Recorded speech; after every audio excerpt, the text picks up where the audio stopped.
Este tema es bastante teórico al principio, pero tendremos que aplicar algunas cuestiones. Átomo es una palabra que escuchamos muchas veces. Cualquier significado quiere decir no. Es anti, no. Átomo quiere decir sin división, cosa que usted dirá, ¿de dónde sacamos esto? Ese nombre, átomo, lo sugirieron los filósofos 500 años antes de Cristo, donde teóricamente en sus charlas hablaban de la materia que existe en la naturaleza y dijeron, bueno, llega un momento en que tenemos un límite donde no se puede cortar más nada, no hay nada más pequeño que esto que le llamamos átomo. En ese momento no había ningún trabajo experimental, no había tanta ciencia como tenemos ahora. Entonces su teoría la seguimos manteniendo, su nombre, le seguimos diciendo átomos, pero ya sabemos que el átomo tiene partículas adentro. Yo lo que voy a explicar es un poquito cómo fue evolucionando esas teorías. Lo primero, hace 2500 años, cuando se habló de la menor porción de la materia. Llega un momento en que no se puede dividir, a eso le llamamos átomo. Más de 2400 años se siguió manteniendo eso, por lo menos que se sepa, hasta que Dalton, un científico que era filósofo, matemático, químico, generalmente los experimentales, los que sabían física, química, también hablaban algo de filosofía. Dalton habló de su teoría diciendo que átomos son partículas muy chiquititas que no se pueden dividir, según él, elementos iguales, de mismos elementos, tienen masas iguales, elementos diferentes tienen masas diferentes. En esa época, estamos hablando de 1810 más o menos, en esa época no se podía medir con tanta precisión. Entonces, átomos de elementos que se conocían tampoco eran tantos. Ahora se conocen alrededor de 110, 120 elementos. No se trabaja con todos, pero además en ese momento, en 1800, se conocían algunos elementos. ¿Quiénes se conocían? Algunos metales, algunos gases, algunas sustancias importantes. Entonces, consideraba que elementos del misma cantidad de partículas que no se sabía que existían, elementos iguales tienen la misma masa. Entonces, nosotros podemos representar esos elementos diferentes con tamaños diferentes. Si yo tengo que comparar algún gas que ya se conocía en ese momento, el oxígeno, lo represento todos los átomos de hidrógeno o de oxígeno o de cloro o de lo que sea, el gas que sea, con el mismo tamaño. Si yo lo tengo que comparar con algún metal, como tenían el hierro, el plomo, que eran sustancias de masa más alta, lo dibujaban con tamaños diferentes. Entonces se dividían, se representaban con tamaños diferentes porque eran elementos diferentes, tenían masa diferente. Entre lo de Dalton y Thomson se descubrió la electricidad. Una vez un rayo partió por la mitad de un árbol y es como que los filósofos y los científicos empezaron a mirar, bueno, ¿qué es esto que se partió por la mitad? ¿Qué es esta carga que vemos acá? Que nosotros ya le llamemos carga, que ya decimos electricidad, pero en ese momento no sabían qué nombre ponerle a eso. Cuando se descubrió la electricidad, Thomson, un científico, ya hizo un trabajito experimental. ¿Qué hizo? Él utilizó un tubo de rayos catódicos y lo que pudo investigar es qué relación había entre la carga eléctrica y la masa de un electrón. O sea, ya se sabía en esa época la existencia de los electrones. Los electrones consideramos carga negativa. ¿Por qué? Porque el átomo siempre se consideró algo neutro. Entonces, cuando se descubrió esas cargas, que le consideramos negativas, debe tener también cargas positivas. Entonces, Thomson propone un modelo atómico imaginando que el átomo es algo compacto que concentra toda la masa, todas las cargas positivas, y en esa masa están inmersos los electrones. Eso es lo que consideraba Thomson. En esa época también se empezaron a descubrir algunos elementos radiactivos. ¿Qué quiere decir elementos radiactivos? Los elementos radiactivos son aquellos que se transforman en otro elemento. Y muchos elementos radiactivos emitían partículas. Esas partículas son un montón, nos interesan de todo esto cuando se descubrieron las partículas que llamamos alfa, beta y gamma. Son partículas. Alfa, que son partículas de carga positiva, gamma, son partículas que no tienen carga, y beta, que tienen carga negativa, como los electrones. De estas partículas, y otras más que se conocían, lo que hicieron es algunos trabajitos experimentales. De esto nos interesa las partículas alfa. ¿Por qué? Porque esas partículas alfa las utilizó otro científico para poder avanzar en esto, a ver si es cierto que el átomo es algo compacto, no, qué más hay ahí adentro, qué son esas partículas positivas que hay ahí. Eso es lo que vamos a seguir avanzando. Bien, se siguió avanzando. Rutherford utilizó esas partículas alfa utilizando una lámina de oro muy delgada, y a partir de esa lámina de oro muy delgada lo que hacía era emitir esas partículas alfa, y veía que en mi mano yo no puedo tirar algo, voy a romper mi mano, pero si mi mano sería virtualmente, no existiera, si fuera mentira, podría pasar del otro lado las pelotitas que yo estoy tirando. Entonces, lo que hizo Rutherford es utilizar una lámina muy fina, y al emitir esas partículas alfa vio que del otro lado de esa lámina de oro había otra lámina, que lo que hizo es verificar que del otro lado de la lámina de oro pasó prácticamente el 99% de las partículas alfa. Por lo tanto, hay muchísimo vacío en el átomo. Eso fue la gran conclusión y una gran diferencia. Este es uno de los primeros avances que prácticamente lo estamos utilizando. Después, bueno, hay detalles que cada vez es más fino todo, pero esto es muy importante. Descubrió que había muchísimo vacío dentro de un átomo y sacó un modelo nuevo donde propone que el átomo tiene una zona muy pequeña que concentra toda la masa y todas las cargas positivas. Esa zona más pequeña le llama núcleo, y él consideraba que ahí estaban las cargas positivas, que ahí estaban los protones.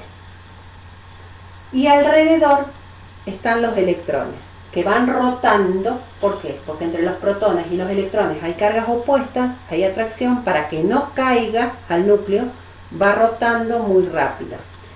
Es parecido a el Sol y los planetas. Ese modelo es parecido a lo que propuso Rutherford. Lo que no se habían dado cuenta es que no podían estar los protones todos amontonados entre sí, porque entre ellos hay repulsión. Así que esta conclusión había con dudas todavía. Bohr trabajó en esta teoría, trabajó exclusivamente con el hidrógeno. Eso fue fácil porque el hidrógeno tiene un solo protón. Ese protón puede estar solo, no hay problema, porque no tiene repulsión con nadie. Y ese protón tiene un electrón que va rotando. ¿Qué hizo? Le daba energía a ese electrón que suponía que estaba alrededor del núcleo, le daba energía, y cuando dejaba de darle energía, el electrón volvía a su nivel estable, a su lugar estable. ¿Cómo se dan cuenta? Porque emitía partículas. que pudieron ir midiendo por energía en qué zonas tenemos probabilidades de encontrar al electrón. Esto es, claro, el caso del protón solito, no hay drama. Mucho después, 1930, 1932, se descubrió que en realidad el protón no está solo. El protón, que tiene cargas iguales, que entre ellos hay repulsión, tiene además otras partículas que se llaman neutrones, que están evitando, digamos, la pelea que hay entre los protones. Eso lo vamos a ampliar ahora con el modelo atómico actual. Vamos a trabajar directamente, que es lo que uno más utiliza. Esto es más teoría. Saber quién fue avanzando, en qué año lo descubrió, cómo lo fue haciendo. Pero lo importante es el modelo atómico actual, el que vamos a utilizar ahora, que es lo que utilizamos para todo lo práctico que vamos a hacer. Bueno, el modelo actual tiene que ver con un modelo probabilístico. O sea que es un modelo matemático, pero de probabilidades. ¿Por qué? Primero, que dentro de un átomo siempre hay partículas subatómicas. Hay más de 20 partículas, nos interesan 3. Los protones y los neutrones están concentradas en el núcleo, que es la zona más pequeña que concentra toda la masa y toda la carga positiva. Alrededor estarían los electrones. Los electrones están alrededor en lo que se llaman orbitales. Estos protones y estos neutrones tienen una masa muy parecida, súper chiquitita, muy pequeña. Y yo voy a poner la masa relativa, no la real. La masa real es alrededor de 1,66, 67 por 10 a la menos 24 gramos. O sea, una masa súper chiquitita. Yo lo que hago es tomarla como relación con la unidad masa atómica. Acá el protón y el neutrón tienen una unidad masa atómica que pesa, vamos a escribir acá por las dudas, una UMA, unidad masa atómica, pesa 1,6666, voy a aproximar a 1,67 por 10 a la menos 24 gramos. Esto quiere decir que hay 24 ceros antes de empezar a contar los números. O sea que en ninguna balanza, pero por más precisa que sea, puedo encontrar un solo protón o un solo neutrón. Siempre vamos a trabajar con una cantidad inmensa de esas partículas. Esos protones y neutrones tienen una UMA, que tiene más o menos esa masa, y los electrones tienen masa, pero voy a despreciar su masa. ¿Por qué? No es porque no me guste, sino porque la masa es alrededor a 10 a la menos 28 gramos, es 1000 veces menos. Es como si uno se pesara con el anillo, sin el anillo, con el pizarrón, este virome que estoy sosteniendo no pesa mucho con respecto a mi cuerpo. Entonces, esa relación es tan pequeña que no lo vamos a considerar. Aunque yo tenga 10 electrones, 20 electrones, 50 electrones, no llego a pesar ni una unidad masa atómica. Tengo que juntar 10, 1000, más o menos, unos 1000 electrones para tener un solo protón, que es imposible. Así que esta masa la despreciamos. Y la carga, que también es muy pequeña, lo único que tengo que saber es que los protones y los electrones tienen carga, protones carga positiva, electrones carga negativa, con la misma cantidad, pero cargas opuestas. Y los neutrones son neutros, no tienen carga. Entonces, el átomo en su totalidad es neutro. ¿Por qué? Porque tengo la misma cantidad de protones que de electrones, siempre. Ahora, esos protones están en el núcleo junto con los neutrones, todos amontonados, no se modifica, ahí está la máxima energía. Si ese núcleo se rompe, ya es una reacción nuclear, que no vamos a ver. Los electrones que están alrededor tienen mucha menos energía para moverse. Esa energía, o la zona donde puede encontrarse el electrón, se llama orbital. Entonces, precisamente el orbital, que antes se llamaba de órbita, se habla de orbital. El orbital es donde tengo más probabilidades de encontrar el electrón. ¿Por qué digo probabilidades? Porque nunca sé dónde va a estar el electrón, porque se está moviendo muy rápido, porque si no cae al núcleo.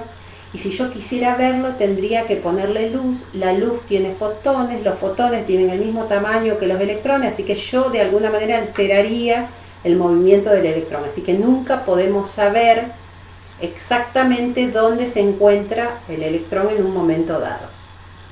Por eso hablo de la zona donde hay probabilidades de encontrar el electrón. Para ubicar el orbital tenemos que tener tres datos.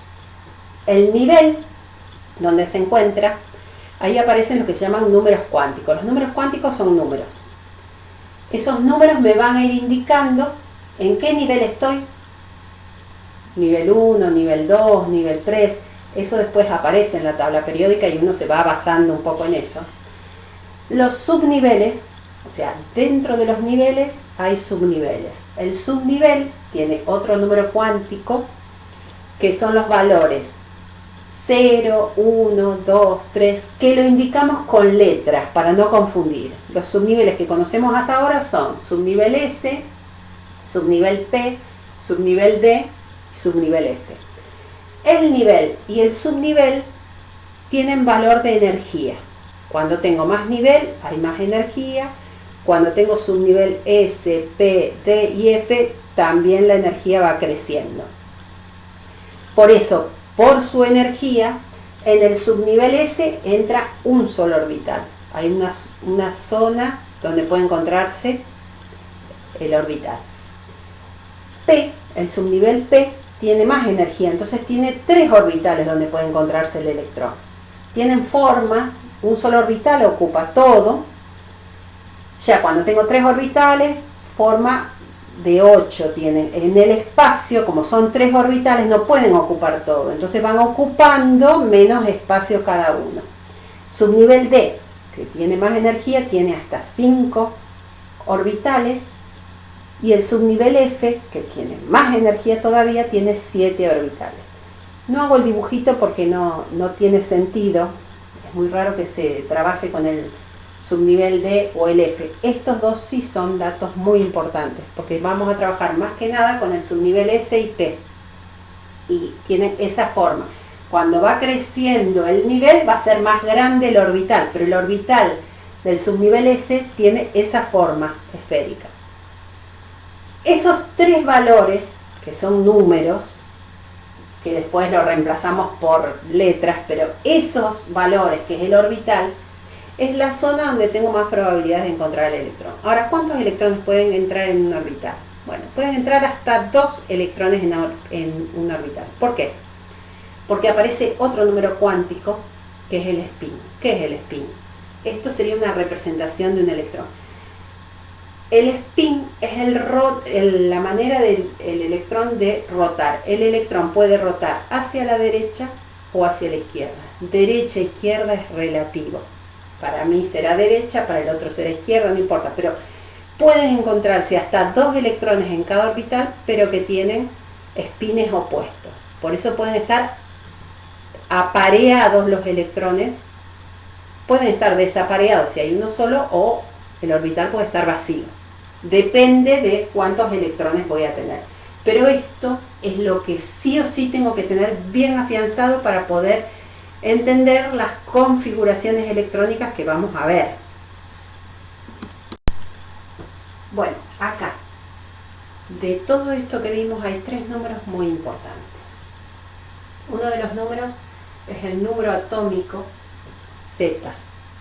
Es un número entero que está en la tabla periódica. Tenemos una tabla periódica donde está anotado, no es que hay que estudiarlo de memoria. Ahí aparece un numerito entero, en algunas tablas está arriba, en otras está abajo, pero es un número entero que me va a decir la cantidad de protones que tiene ese elemento. Nunca está repetido. Todos los átomos del mismo elemento tienen la misma cantidad de protones, así que ese numerito es fundamental. Que me va a coincidir con la cantidad de electrones, porque los átomos son neutros, pero no siempre me van a hablar de átomos. Por ahí pueden formar iones, después veremos qué es. Pero lo que me define es sí o sí la cantidad de protones. Lo que define un elemento es eso. Si buscamos en la tabla, el hidrógeno, cualquier átomo de hidrógeno va a tener un protón. Voy a buscar el cloro, cualquier átomo de cloro va a tener 17 protones. Eso es lo que lo define. A se llama número másico, es un número también entero, pero que no aparece en la tabla periódica.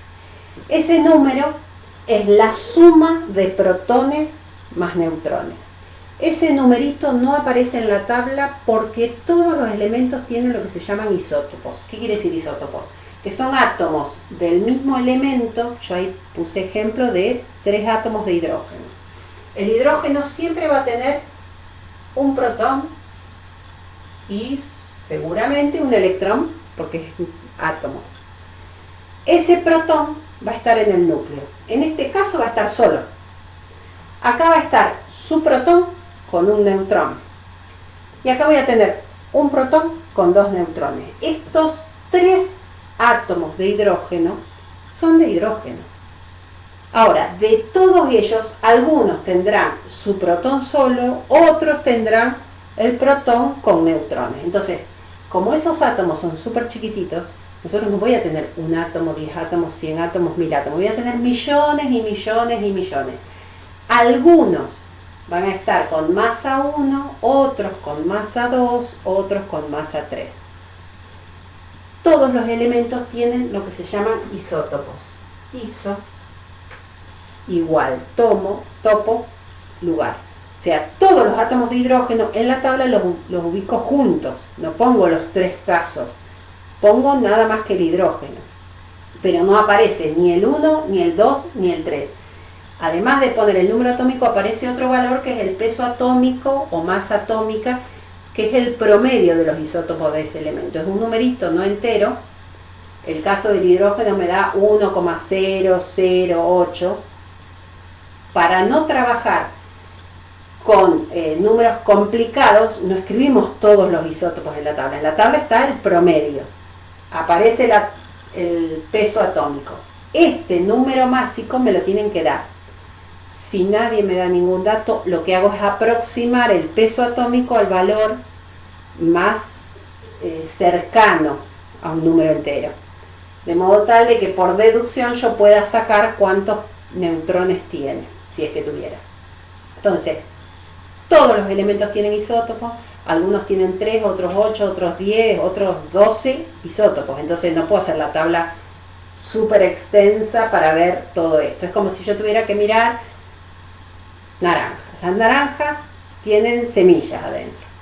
Todas las naranjas del árbol de mi casa van a tener las mismas naranjas. Ahora, si tiene más semilla o menos semilla, no cambia la esencia, sigue siendo la misma naranja. Bueno, acá todos los átomos de hidrógeno van a ser de hidrógeno. Ahora, si uso el isótopo de masa 1, 2 o 3, no me altera demasiado. Primero porque voy a tener millones y millones de átomos. El 99% va a estar acá. Y los otros pueden estar por ahí. A menos que el científico aísle los isótopos, nosotros cuando tenemos esa cantidad tan grande de átomos, tengo la mezcla de todo esto. Entonces, isótopos, que todos tienen, son átomos del mismo elemento, por lo tanto tiene igual Z, y difieren en la cantidad de neutrones o en el número másico. Entonces a mí me tienen que poner el símbolo del elemento, Z, que lo buscaré en la tabla, y el número másico. O me lo dan como dato o me dicen cuál es el número de neutrones. Bueno, en la tabla tenemos un montón de información que está en la tabla. O sea, no es que estudiarlo, pero interpretarlo. En la tabla están indicados a un costadito, está anotado los niveles a donde se llega. Nivel 1, nivel 2, nivel 3, nivel 4, nivel 5, nivel 6, nivel 7, puede aparecer alguno con el nivel 8. Esto se llama período. Le voy a llamar período. Me queda separado el bloque S, todo esto va a ser del subnivel S. El subnivel S tiene capacidad de 2 electrones, o uno que termina en S1 otro que termine en S2. No hay más capacidad para el subnivel S. El subnivel P, que está acá, tiene 3 orbitales. Por lo tanto, tiene capacidad de 6 electrones. Si se fijan, hay 1, 2, 3, 4, 5, 6 columnitas donde se puede ubicar los 6 electrones. No quiere decir que siempre se va a ocupar. Eso es la capacidad. Esto va a ser el bloque D. El bloque D tiene, como hay 5 orbitales, tiene capacidad de 10 electrones.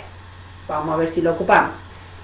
Y el subnivel F tiene capacidad de 14 electrones porque hay 7 orbitales. No es algo que se maneje mucho. Ahora, los elementos del subnivel S y P son los que se llaman elementos representativos.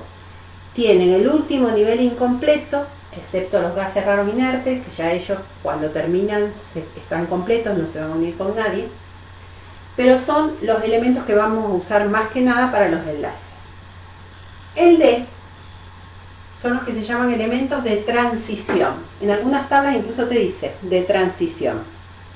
Están transitando entre el nivel siguiente y el que están ocupando ahora. Siempre el subnivel D está en un nivel anterior.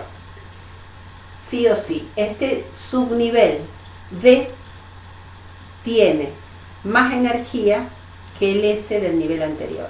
Siempre. Entonces, este subnivel D es de un nivel más chico que el S anterior. Nivel, pero no de energía, del nivel. Y después, el F son los de transición interna. Ya está, esto acá estaría representado por acá, habría que estirarlo. Son elementos lantánidos, actínidos se llama. Estarían acá los 14 metidos acá adentro.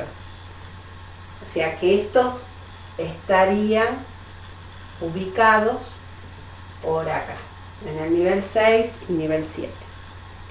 No es algo significativo. Después yo separé esta rayita, estas rayitas, esta raya. ¿Qué hace? Separa un poco en general.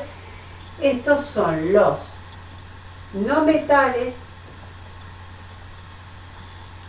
Estos son, el resto son todos los metales, todo lo que está acá.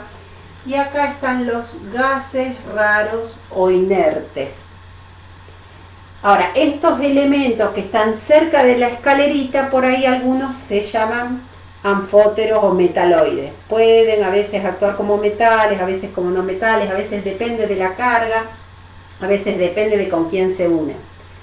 Son como excepciones. Sino, en general, tengo metales, no metales, que es el hidrógeno y esos elementos que están acá de la escalerita hacia la derecha, y los gases raros o inertes que están completos. Además de esto me dan los grupos. El grupo es muy importante porque el grupo, hay tablas, las tablas me marcan el grupo del 1 al 18, que es por números, que por ahí confunde más. Yo a veces prefiero el grupo A y el grupo B. El grupo A es el de los elementos representativos. El grupo B es el de los elementos en transición.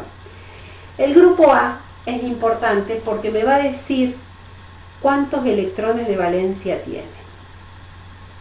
El que se llama grupo 1A, todos los átomos de ese grupo van a tener un solo electrón de valencia. Voy a representar ese elemento, no me importan todos sus electrones, me importan los que tengo en el último nivel. Va a ser 1, a un solo puntito. Grupo 2A va a tener 2 electrones. Grupo 3, el grupo 3A va a tener 3 puntitos. No van a estar juntos los electrones, porque los electrones pueden estar a lo sumo de A2. Grupo 4 va a tener 4, grupo 5 va a tener 5, 6 va a tener 6, 7, 7, y el grupo 8 o 0 va a tener 8 electrones, el último nivel completo. Los otros que tienen 1, 2, 3, 4, 5, 6 o 7 van a tender a unirse con alguien para poder respetar el octeto. Eso es lo que le da estabilidad a un elemento. Los del grupo B, 1, B, 2B, 3B, 5B, 6B, 7B o los 3 del 8B, como están ocupando dos niveles al mismo tiempo, es muy complejo saber la cantidad de electrones de valencia. Incluso hay cambios internos dentro de lo que nosotros más o menos enseñamos. Así que hay excepciones siempre, en química siempre hay excepciones. Entonces de esto, para ver cuántos electrones gana, pierde, más bien se utilizan los números de oxidación que se verá mucho más adelante. Esto no lo utilizamos tanto para enlaces, a menos que lo pidan puntualmente. Ahora, en la tabla periódica yo de acá puedo agregar algunos conceptos así muy generales que es de teoría. Hay propiedades que se llaman propiedades periódicas. Yo voy a borrar ya quiénes son los metales, los no metales, para poder agregar algunas cositas. Una de las propiedades que hay es el radio atómico. El radio atómico es la distancia que hay entre el núcleo y el último electrón de un átomo neutro. Lo puedo considerar así, o puedo considerar dos átomos pegados entre sí, entre el núcleo de uno y el núcleo del otro voy a tener la mitad de esa distancia, se le llama radio atómico. O puedo considerar el núcleo y el último electrón, eso sería el radio atómico, la distancia entre el núcleo y el último electrón.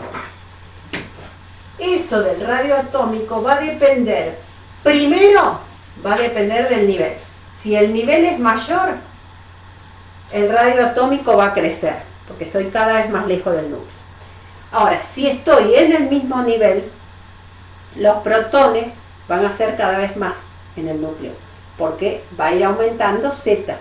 Tengo más protones y más electrones. Entre ellos hay atracción, así que de acá para allá se va achicando el radio atómico y va creciendo al revés. Entonces el radio atómico crece hacia abajo cuando el nivel es mayor siempre.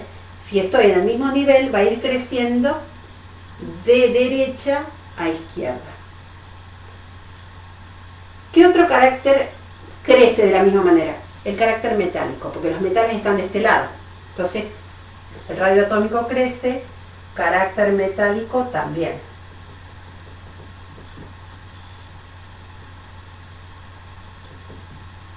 Cuanto más acá estoy, más metálico es. Otra propiedad es la energía de ionización. La energía de ionización o potencial de ionización es la energía para arrancarle un electrón a un átomo. Crece al revés al radio atómico. ¿Por qué? Porque la potencial de ionización o energía de ionización es la fuerza para arrancarle un electrón a un átomo neutro en estado gaseoso, además. Pero bueno, la cuestión es que cuantos más electrones tengo, en el último nivel más difícil es arrancar, porque a medida que va creciendo la cantidad de protones y de electrones, eso va achicando el radio por la atracción. Entonces, cuanto más electrones tenga, más difícil es arrancar el electrón, porque tengo que ejercer más energía. ¿Quiénes van a ser los elementos de mayor energía de ionización más alta de todo? Los gases raros inertes. Entonces, yo marco para arriba y para abajo, la energía de ionización crece. ¿Cuál es mi prioridad? No me importa tanto el nivel, me importa cuántos electrones de valencia tengo. De esta manera crece igual la afinidad electrónica. La afinidad electrónica crece también de la misma manera, donde la afinidad electrónica es una tendencia a ganar un electrón a un átomo neutro en estado gaseoso. ¿Quién va a captar y ganar energía para completar el nivel? Y van a ser los que tienen 7, 6, 5. Ya cuando tengo pocos electrones no tienden a ganar, sino más bien a perder. Y otra propiedad que los gases raros inertes no tienen es la electronegatividad. Electronegatividad es un valor que aparece en la tabla detrás de una tabla común Y si no, a veces en la misma tabla, a un costadito, les dice el valor de la electronegatividad, que les puede usar como referencia para la energía de ionización o por las dudas, solo que los gases raros o inertes no tienen electronegatividad. La electronegatividad es 0. ¿Por qué? Porque la electronegatividad es la fuerza con que los átomos comparten o se unen. Y los gases raros inertes no se van a unir. Entonces no considero la unión. Sí o sí, esas propiedades son propiedades importantes para poder entender la parte de enlaces. Hay un tema entero que es de enlaces.